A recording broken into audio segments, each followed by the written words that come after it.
Hello, everyone, and welcome to Insert Name Here, the podcast done at random times for random reasons. I'm your host, E.D. Huber, and today I've got a special episode for you all, covering a literary analysis of a popular media for the sake of a grade. Hopping right into it, I'd like to introduce all of you to one of my favorite pieces of modern media in the world, the animated series Arcane. For those of you who are unaware, Arcane is like a steampunky action fantasy show based on characters from League of Legends by Riot Games, the video game, and animation by the French studio Fortiche, with directors, pardon my pronunciation, Pascal Chahut, Arnaud Delord, and Bart Monory, I think. Little sidebar here, I would like to add that the music for the show is absolutely wonderful. Whole list of fantastic artists, fantastic songs, namely Imagine Dragons and JID doing the title theme Enemy, which is a fantastic song that I've had stuck in my head way too many times. But back to the actual topic of this episode. Looking at Arcane from the surface, the obvious applicable theory to use for literary analysis would be Marxist theory, as the class divide and conflict between rich and poor is the central story driver for a lot of the main story points of Arcane. It's like the absolute undertone throughout the whole show. I, however, don't need to talk about economics, as we are all currently living in an economic dystopia already, kind of. So let's talk about a totally not major societal issue that is not controversial and totally not a major point of conflict, especially not in Florida. That's right, we're talking about gender. In my and many other people's opinions, Arcane's writing is superb. Their characters exemplify that. Looking at Arcane's female characters, at first glance, one might jump to the conclusion that the writers are just using the typical cookie-cutter female tropes. And, I mean, yeah, the manic pixie with Jinx, the macho action girl with Vi, and the I'm pretty but don't know it with Kate. But, like, in Arcane, they wrote these tropes in a very deep and nuanced way, where the characters are influenced by it, and it's very clear that they are trying to fill these. However, they're not defined by them. Like, I think the best way to go over this would be to take each trope and dig into the characters, like how they fit and how separate they are from them. The first one we can cover is plot agency, the actual influence the characters have over the whole story. Because if you think about it, normally strong female characters are sort of thrown about by the story or the male characters, having no real control over anything. Like, I don't remember her name in Lord of the Rings. I am so terrible about this. The elf, she's this wonderfully powerful character, physically, mentally, but is just completely thrown to the side with her relationship to the ranger, who, again, I cannot for the life of me remember the name of. I'm failing in my nerddom. I am so sorry. But, she's the strong character, but she's completely thrown to the side story-wise. But with Arcane, it's different. Because the Arcane's women exhibit very direct control over the entire plot. A perfect example of this is Mel, which she's the defining leading voice of the council. It's the government body. She is while the de facto head is Heimerdinger, Mel very clearly has control over the whole council.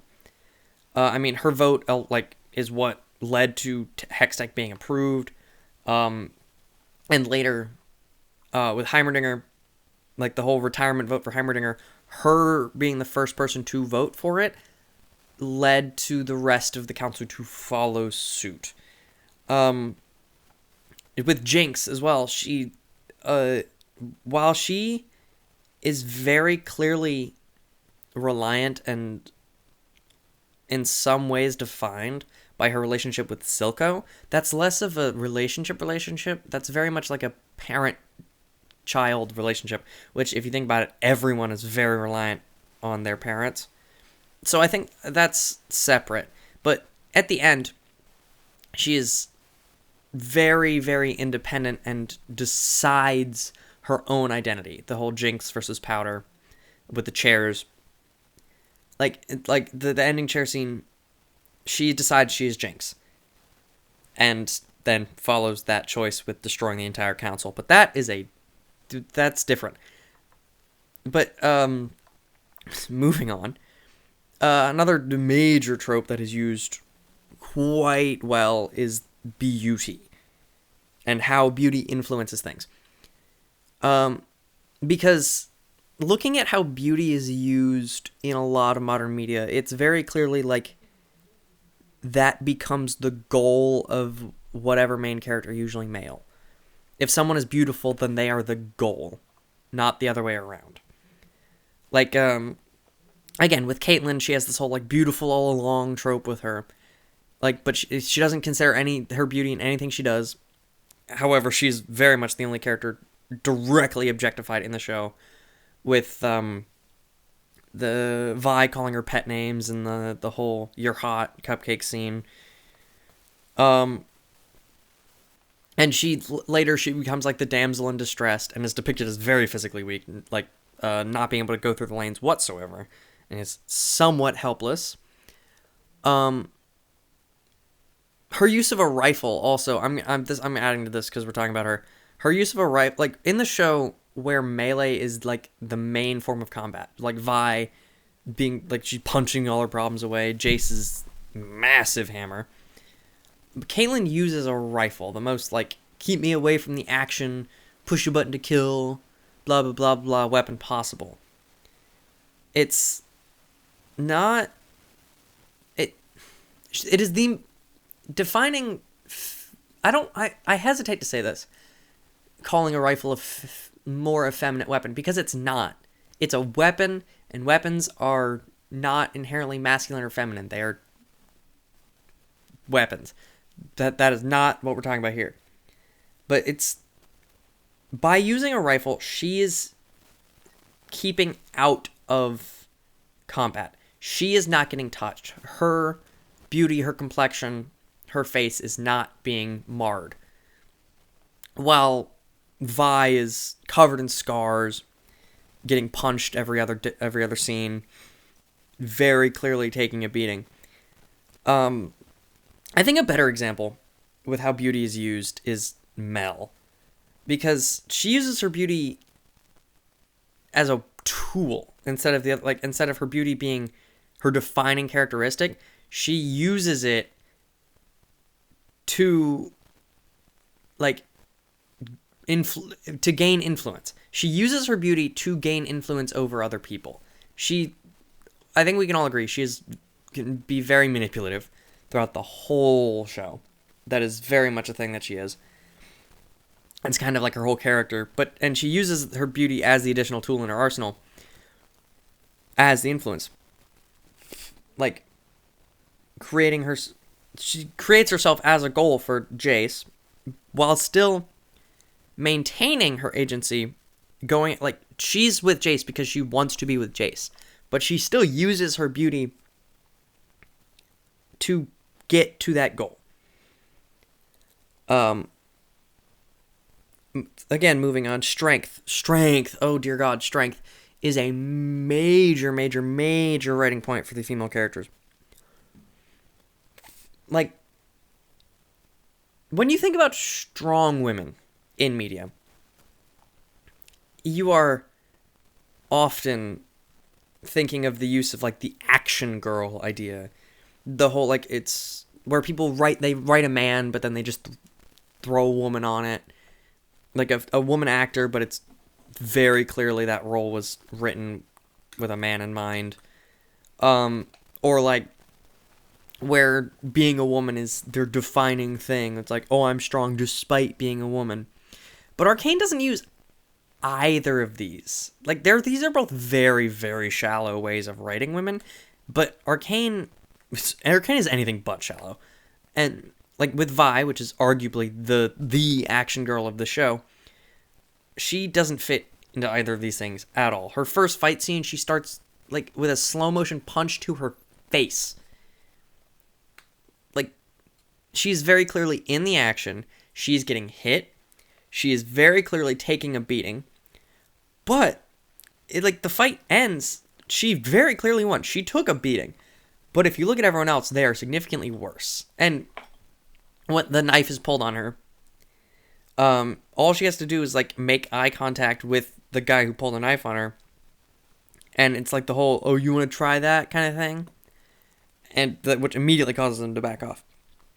That's different than you often see gender written in media, especially for women. Her directly taking a beating and earning the fear and influence that she has over others in the strength mindset is something we unfortunately don't really get to see very often, just because how society and how Hollywood and stuff writes women in the modern day. Like Savika is also, she's this big beefcake of a woman. She is very, very, very much like brute force fighting. She is shown gambling. She's shown like just absolutely punching through concrete. But that's not her defining like characteristic. She's also shown as very clearly sacrificing like her arm to save Silco.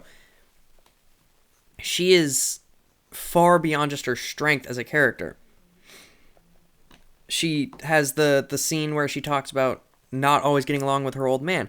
It's this moment of weakness and like discussion that shows that she's beyond just being this beefcake, yada yada yada. And speaking of Savika, another one of these massive tropes that is used is the whole like women in men's roles thing, where it's like, if you think about that, it's usually, again, it's the same problem with it's a man being written, but they just have like a woman actor, or like they just draw a woman instead of a man. Same issue with the women in men's roles kind of thing. Or it's like women in men's roles, that's the thing that's defining them. It's like, oh, I'm a woman, so I'm being defined by this. But with Savika, she's a respected, like, she's a henchman. She's the right-hand man of the biggest crime boss in the Undercity, which is not something you really ever see women in. It's like something you don't think about it until you do start thinking about it, until it's brought up, where it's having that right hand as a woman is different. And Mbessa as well is a perfect example of this. She's a general. She's this huge, muscular, she's the general. And Grayson also being this like big, imposing character. But the fact that each of these three characters, they're using this, the fact that they're in men's roles to counter their opposites. Like Savika, big muscle brute force, is directly combating Vi, who's smaller, she's faster, she's very much reliant on technique and just being the better fighter rather than being the stronger one. And with Silco lacking any physicality at all. He's noodle arms.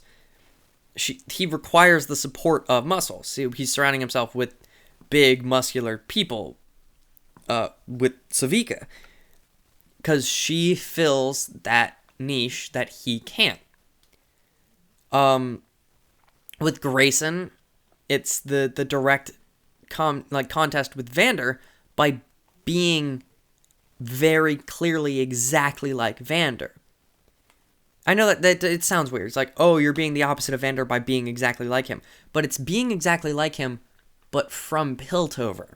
Because it shows that, hey, these differences, oh, Undercity versus Piltover, it's like, it shows that both sides still need the similar influences and similar people to do what each of them is trying to do.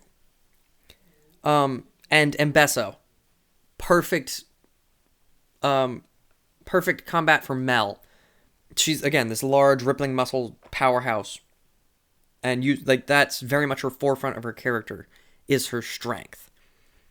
And her military might. And that's the whole point of her intervention in Piltover, and which that leads into season 2, but we're talking about season 1 here. But Mel is small. She doesn't really have the muscle. She doesn't use her physical strength ever. But she is this mentally sharp, mentally acute person who uses her mind and manipulation to gain power rather than her muscle, like Mbesso does. And overall, the whole use of female writing is really shown in the simple fact that Arcane just has women protagonists. This is a reminder, this is a video game adaptation. Video games are a field almost exclusively marketed towards men. And it's easy to think of like the video game executive being like, not even considering the fact that a woman could be the protagonist beyond less than good means. But in Arcane, women maintain many of the prominent, dominant plot roles throughout the whole show. And they're written for the plot, and their actions are clearly defined not by being women, but by being each of their individual characters. And the men in Arcane are also written very well. They're written differently, because it's less about the tropes. It still maintains the stereotypes. It just does it in a more unique way, less tropey. Because Arcane's main way of building its men is the masculinity versus the use of the like individual scenes or moments, like with each of these these male characters, these men, that counteract or add somehow to their overall character depth, like their overall masculinity or their overall actions is directly combated or is shown or given deeper meaning with individual scenes. Because, like, if you think about it, the current issue with men or masculinity in modern society is, like, it's the social norms about masculinity. It's about, like, being a man. Or, like, where even a moment of showing any sort of vulnerability is emasculating, no matter who it is. Which, like, in Arcane, while the women are being shown as, like, larger than their tropes, or they're beyond just the roles that a society wants to assign them, and they're showing that their roles are beyond many what just can see from the surface. The men, Arcane uses these stereotypes about men to, like, further these character developments. It's, like, the sort of, like, main beefcake kind of idea of the show, Jace, is shown having a deeply emotional moment with his love interest, Mel. And then the next scene that has him, he is throwing his full weight around this big hammer, masculine violence fighting. And, like, Silco, he's portrayed as being the mastermind, the one in control. He's the man behind the mayhem, all that, like, blah, blah, blah, blah. And then is also shown, has a whole scene of him just applying makeup. And also scenes where he's entirely at the mercy of Jinx, specifically with his use of shimmer and his eye needle thing. I am like another perfect example. Victor. He's shown he's hiding his pain. He's shown ignoring others' attempts to help him medically, all while in private, he's desperately trying to find a cure, and he's becoming very, very, very desperate. And it's these moments of, like, in what modern society would deem demasculization, like they're not masculine, which directly contest their positions and social standings as men in this world, which, while it is specifically said by the creators of Runeterra, Runeterra being the world that Piltover and Zon are in, for those of you who don't know, like, with gender's different. However, it still has the underlying societal norms of men and women. That's still a thing. Social roles are still a thing. They're blurrier in Runeterra, but they're still very much a thing, especially in Piltover. The thing about, like, Arcane's writing with men is, like, again, it's the use of stereotypes. Jace, he's a massive ego, right? Massive ego. Heimerdinger, he's only logical. He doesn't use emotion at all. He only thinks about logic. Victor, again, he's the suck it up attitude. He suppresses his emotions until they boil way over. And Vander and Marcus, their violence and rage, though Vander is shown after his violent past, and that it's shown that has already done damage. But these characters never, quote unquote, outgrow their flaws. They never, like, rise above them. They honestly, they absolutely embrace them. They use these, like, quote unquote, flaws to their benefit. Vander, he falls back to his violent tendencies once he realizes that words have done nothing. In the cannery scene, where he has to fight Silco and he takes Shimmer. Heimerdinger, he realizes that his logical nature is causing relationship to falter with Jace and people, and he's losing his influence in the council, and he's losing power because his logic-only mindset isn't working for emotion. So what does he do? He goes to gather more data. He goes into the field to gather more data about these problems. The most scientific way you can possibly solve this kind of emotional and social issue. And, like, the flaws grow with the character, and vice versa. Another huge topic with Arcane's men is also validation, which, again, this plays into the stereotypes and the masculinity is validation. Like, Victor, perfect example. Victor, he is very clearly pushed by wanting to have a legacy. He's pushed by wanting to go beyond his station as just an assistant. He literally says, "Do you think my dream was to be an assistant?" or something like that. And that's a driving force. He's trying to get the validation of society by having, like, by accomplishing great things and by having a legacy. Nearly all of Jace's conflicts is about him not receiving validation. Which then builds into the brotherhood relationship between the two of them. Because Jace, after being thrown down by everyone, his inventions are thrown out and not validated by the council. He feels like his mother is betraying him and not validating his emotions and his actions by,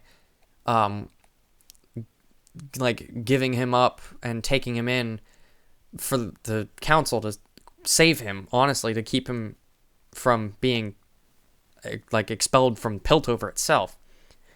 But then when Victor finds, like, when Victor finally is that voice of validation for Jace, it immediately forms this bond. It immediately forms this, like, partnership. And with Victor's hunt to go beyond his current station, which that is what arguably can sparked Victor to go to Jace, is because this Hextech idea is fascinating to him, and he sees the potential in it. And so he's going to Jace to try to build on this. And so it's that combination of both of their main search for validations go hand in hand with each other that leads to them being partnership and that brothership building up exponentially. And it's just overall, I think the show is the best written piece of media from both like a realism in character development and the use of characterization and gender to address the societal issues in our current world. Because Arcane is the balance, it's perfectly balanced in everything, and gender plays a huge role in that. In a world, unfortunately, the world that we live in is still stuck in gender roles as the major issue dominating everything. It is honestly enormously refreshing to see a show that uses this problem well and actually builds off of it to make great content, to build a great story. Like, Arcane is and probably will always be one of, if not my favorite pieces of modern media. And there's a million different ways you can look at it. Gender is just one of the ways you can look at this. As I mentioned in the start of this episode, is Marxism is another way to look at this. But gender still is very obviously important to these show writers. And I think that is wonderful. Because it's not thrown in your face. It's not something that is forced at you. But it's these underlying tones that just help these characters so well. And I think it is wonderful. And I thank you all for listening to this inaugural episode of Insert Name Here. And I truly do hope you enjoyed listening. If you have any feedback, comments, concerns, or topics you want me to cover in future episodes, and yes, I am actually considering making future episodes, just randomly, drop a comment wherever applicable to your listening medium. I have been your host, E.D. Huber, and I wish you all the best in your current and future times.